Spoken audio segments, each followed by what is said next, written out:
We're joined now by Ray Locker from the USA Today Washington Bureau. We're fortunate to have him join us to talk about Obamacare and its replacement, Trump Care, GOP Care, whatever it will be termed. But Ray, let's talk a little bit about the rollout of this. So Republicans for years have been voting to replace Obamacare and get rid of it. Now they get one chance at their first impression to roll out their new plan. How has it been going in the first few days? What's the initial assessment out there of this?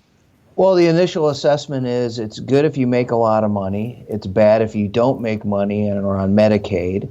A lot of people are going to lose their benefits. One of the things that the president said during the campaign and lately is that it's going to be cheaper, it's going to be better, everybody's going to be covered. But that's not what's happened so far with this bill. What the Republican leadership has said is this gives people access to health care, but not necessarily health care itself. Which means if you have the money, you can find the money to pay for a plan under this plan, you're going to have health care. If not, you're probably going to be out of luck. And there's been a lot of reaction against that. Now, on the conservative side, Republicans have said, some conservative Republicans like the House Freedom Caucus have said, hey, this preserves many of the elements of the Affordable Care Act, and we don't like that either.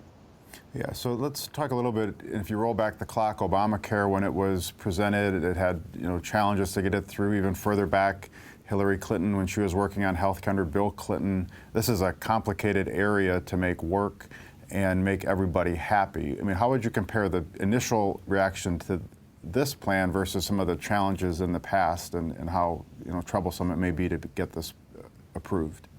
Well, the issue this time in comparison to the other times is that all the Republicans say they want to get rid of the existing law. But what they don't want to do is get rid of existing health care for people who have it.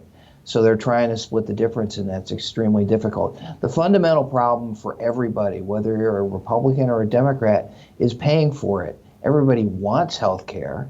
They don't want to pay for it.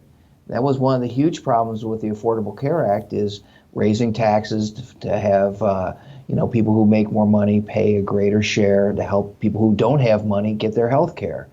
A lot of people don't like doing that, and that's quite understandable. Now, this time around, if you want to preserve all the things about the Affordable Care Act that people say they like preserving your children on your health insurance until they turn 26, you have to find a way to pay for it, and this plan doesn't necessarily do that. Yes, at this stage, would you assess it to have a bigger challenge on the policy side in terms of the format and framework of the bill, or just the politics side, in that you need to get this divergent Republican caucus to get behind one plan, not just one idea of something that they don't like? Well, I think it's kind of equal on both sides. On the policy side is if you have any kind of subsidies that help people pay for insurance, that's anathema to members of the Freedom Caucus. They don't like that. They consider that government assistance in healthcare, and they want a more free market system. On the politics side, you're going to be taking healthcare away from people who already have it.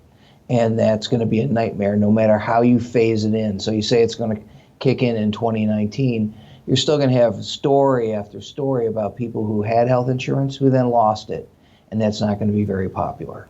All right, and finally, when Obamacare was passed, it was passed with near unanimity from Democrats and opposition from Republicans. Can Republicans, do you think, hope to achieve that here in order to get a plan through, or what's it going to take to get something resolved here in Congress?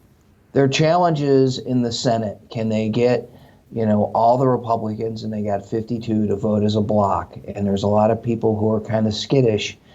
2018 is a good year for Senate Republicans. They only have 8 seats to defend, but some of them are in places that are at risk, like Nevada, where Dean Heller's up for re-election. That state has voted Democratic in the last at least 4 presidential elections. So that's going to be a challenge for them. Does he stick with it, looking at a tough re-election fight with a lot of people who, are Latino and possibly on Medicaid? Do they stick together? I don't know what the answer is to that. All right. Well, thanks for the update from Washington on that, and thanks for joining us today.